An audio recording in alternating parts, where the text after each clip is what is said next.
This is Uncle Don, and he's got a huge problem. See, just a few weeks ago, his jungle released 3 million pages of documents, videos, images, emails, flight logs, related to the case of the disgraced financier and monkey trafficker to the public. Let's call him Jeff for reasons. They called it Transparency Day, where monkeys celebrated. They could finally figure out what was going on behind the scenes. Except, they only got half the picture. Because of the over 6 million identified files, the DOJ only released about half, and most of what we got either fully or partially redacted. Wait, what? Why even bother calling it Transparency Day then? But wait, it gets worse. The redactions were done so poorly that you could literally copy and paste the hidden text and read it anyway. And this is just the tip of the iceberg. Because a few years ago, Uncle Don had teased the release of the files, claiming it was a silver bullet for toppling his political rivals. But instead, when he took office, his administration flipped the script. Where everyone expected a bombshell to expose the rotten billionaires involved with Jeff, Uncle Don's own team came out and said it was all just a false alarm. Yep. Overnight, there was suddenly no client list, no one is implicated, and that there's nothing to see here. Naturally, the common monkey didn't buy this, which led to mounting pressure, resulting in where we are today. With the public back to square one, and the details of Jeff's curious case still left in limbo. But regardless of the redactions, the changing narrative, one thing's for certain. Good old Jeff couldn't have acquired his billions of bananas working at McDonald's. And how did a college dropout with no Wall Street credentials end up with a billion banana empire and would rub shoulders with some of the richest and most influential monkeys to ever walk the earth? No, there's something deeper going on, but the question is, how deep does this rabbit hole go? This is Jeff's business model explained. Okay, so this video might get demonetized. So if you like what you see, this video is made possible by the generous members of the Banana Republic. Support our work to enjoy ad-free and sponsor-free videos today, earlier than everyone else. Thank you all, and back to the video. So who was Jeff, really? This bit is going to be brief, but it should give you an idea of just the kind of sleazebag we're talking about. Jeff attended a couple of local colleges as a young adult. Plural.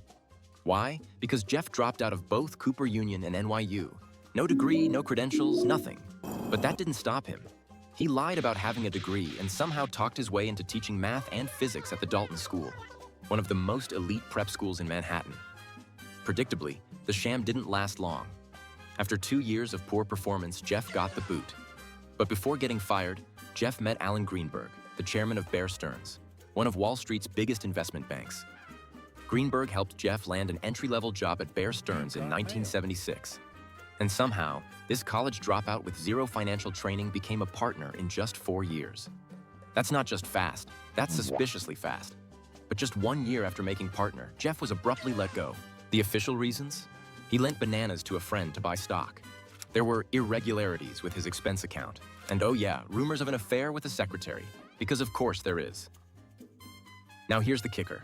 He was never charged with any wrongdoing, just let go. No consequences, no investigation, nothing. And this became the pattern. Jeff would get caught doing shady stuff, face zero consequences, and somehow land on his feet, richer and more connected than before. So, let's recap. Jeff is a college dropout who got fired from teaching for lying, then fired from Wall Street for misappropriating bananas, and then playing hide the banana with coworkers and somehow becomes a billionaire. Something doesn't add up here. And as we'll find out, things only get weirder and weirder as we explore Jeff's colorful collection of friends and alleged clients. So after getting booted from Bear Stearns, Jeff here decided to try his own hand at entrepreneurship. He claimed to only accept clients worth over 1 billion bananas. But in the early 2000s when his business launched, there were less than 500 billionaires in the entire world. So, Monkey would guess that to eventually become a billionaire himself, he'd need to have hundreds of ultra-wealthy monkeys in his books, right? Well, no. If the claim is to be believed, he's only ever had one. Singular. Documented client in his entire history of going from broke to top 0.01% in the financial hierarchy. Just one confirmed client in his 2-decade-long career providing what he calls professional services. That client? Les Wexner, the billionaire founder of L Brands, the company behind Victoria's Secret and Bath & Body Works. Companies the common monkey uses every day. Jeff worked with Wexner as his personal wealth manager, where he supposedly earned hundreds of millions from this relationship. This alone is already suspicious, but over the course of their partnership, things would get weird. Because Wexner didn't just pay Jeff, he showered him with gifts, power, and influence. In 1991, Wexner gave Jeff power of attorney over his entire financial empire. That means Jeff could use Wexner's billions for whatever he deemed necessary. No oversight, no questions asked. Let that sink in. A college dropout who got fired from 2 jobs now has complete control over a billionaire's fortune. Funny how that works. Then in 1996, Wexner transferred a $77 million Manhattan townhouse to Jeff for a small price of, well, 0 bananas. Yep, this was basically a gift. A gift that costs more bananas than what most average monkeys would make in their entire lifetime. Now, why would a savvy billionaire businessman give a former teacher with 0 credentials complete control over his wealth and a 77 million banana property for free? That's the question nobody could answer. Until 2019. Because when Jeff was arrested, Wexner suddenly had a very different story. He accused Jeff of misappropriating more than 46 million in bananas while managing his finances. Wait, what? So you gave this guy power of attorney, a free mansion, and hundreds of millions in fees? And now you're saying he was stealing from you? Wexner claimed he cut ties with Jeff back in 2007, right when the Florida allegations first surfaced. Some monkeys might call that PR, while other monkeys call it highly convenient. But here's the thing. The damage had already been done. Jeff had his first taste of true wealth. He had the mansion, the connections, the credibility of working with one of America's richest monkeys. And as we'll find out soon, things only get way, way worse from here. Because here's the thing, one client doesn't explain private islands, multiple jets, and a 600 million banana empire on top of all of that. So what was Jeff really up to all those years? It's simple, he was an influence broker. Because Jeff didn't have hundreds of billionaire clients paying him to simply manage their finances. Instead, he had something better, a network. One that had the likes of presidents, CEOs, business titans, all available on speed dial. But yeah, Monkey 100% believes there's no client list. Sure, Jan. Anyway, Jeff's real product was access and influence. Here's how it works. Need to meet a president of a specific jungle? Give Jeff a call. Want to rub shoulders with a Nobel Prize winner? Jeff's got you. Looking for a business deal with a hedge fund billionaire? Jeff can set up the meeting. And this wasn't theoretical. Uncle Bill flew on Jeff's jet more than 20 times. We're talking ex-presidents, British royalty, even Hollywood celebrities were all entangled in this mess. Even scientists from Harvard and MIT attended his dinner parties. And where did all this, quote, networking happen? His Manhattan townhouse, the $77 million one Wexner gave him for free, his Palm Beach estate, his New Mexico ranch, and of course, the infamous private island, Little St. James. But the crown jewel of his operation? His private jet. But it wasn't just any jet. It was a Boeing 727 that could seat 150 passengers, later dubbed the Lolita Express. It's every bit as bad as it sounds. But the thing is what happened inside the private jet. Because it was a flying lounge where deals were made, connections were forged, and the elite could let their guard down. Because everything in Jeff's world was transactional. You scratch my back, I'll scratch yours. Do you want access to my network? You owe me. And Jeff was very, very good at collecting favors. Some might say too good even, because here's where things get dark. See, Jeff wasn't just brokering business deals. Federal prosecutors in 2019 described him as the orchestrator of a vast trafficking operation that exploited hundreds of underage girls. And here's the truly sinister part. The girls weren't just victims. They were tools in his business model, making this whole thing even worse. Because according to lawsuits, Jeff used these young girls to, quote, ingratiate himself with powerful individuals. He created an environment where the elite felt comfortable and compromised. Think about that. Billionaires, politicians, celebrities, all invited to Jeff's island, his mansion, his jet. Everything's luxurious, exclusive, and private. And then, things happen. Things no one wants others to know about. Monkey has no further comment. But Jeff, he had this all planned out. There was a reason he created this environment to begin with, and it all makes sense when you realize everything was being recorded.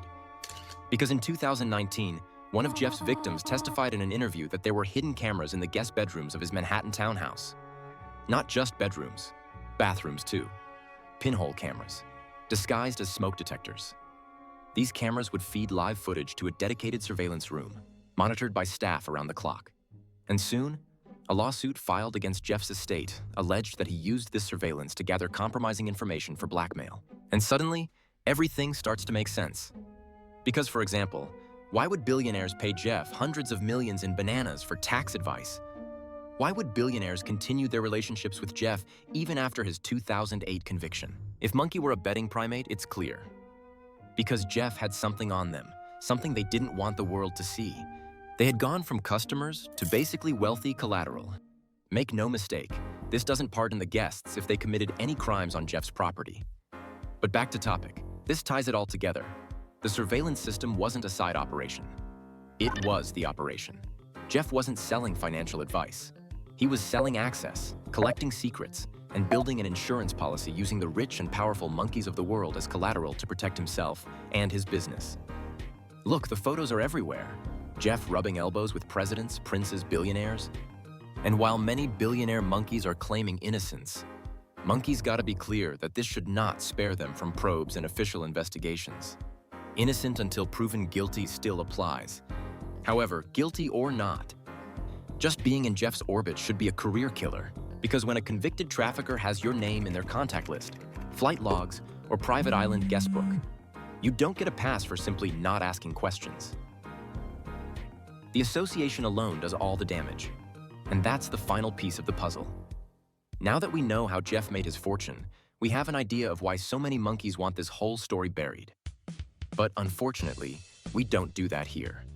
So let's start with the banks. JP Morgan Chase moved Jeff's bananas for him for years, even after his 2008 conviction. They turned a blind eye to suspicious transfers and ignored red flags. Deutsche Bank? Same story. They took him on after JP Morgan finally dropped him. Another 75 million banana settlement. These aren't small payouts. These are cost of doing business settlements. Then there are the monkeys in his network. Some of his guests, like Prince Andrew, got publicly dragged through the mud. The photo with Virginia Giuffre, the disastrous BBC interview. He's basically been exiled from royalty altogether. Others, like Uncle Bill, keep insisting they knew nothing about Jeff's crimes, despite flying on the Lolita Express at least 20 times. And then there are the ones we still don't know about because their names are hidden or have yet to be released. Which brings us back to Transparency Day. The DOJ releases hundreds of pages. The public expects answers. Instead, we get entire pages blacked out, names redacted, even ones already public. And my personal favorite, redactions you could literally copy-paste around. But here's what really caught Monkey's eye. Because buried in those 3 million pages was a draft indictment. Specifically, 32 counts against Jeff and 3 unnamed co-conspirators. Their names? Redacted. And remember, this is just half of the total number of files related to this case. Some monkeys really don't want their dirty laundry out, huh? But here's the problem. The mastermind is already gone. So who exactly are we protecting? If Monkey was a betting primate, the answer's obvious. The clients, the guests, who don't want their dirty laundry getting out. And don't get Monkey wrong here. The victims absolutely deserve their right to privacy.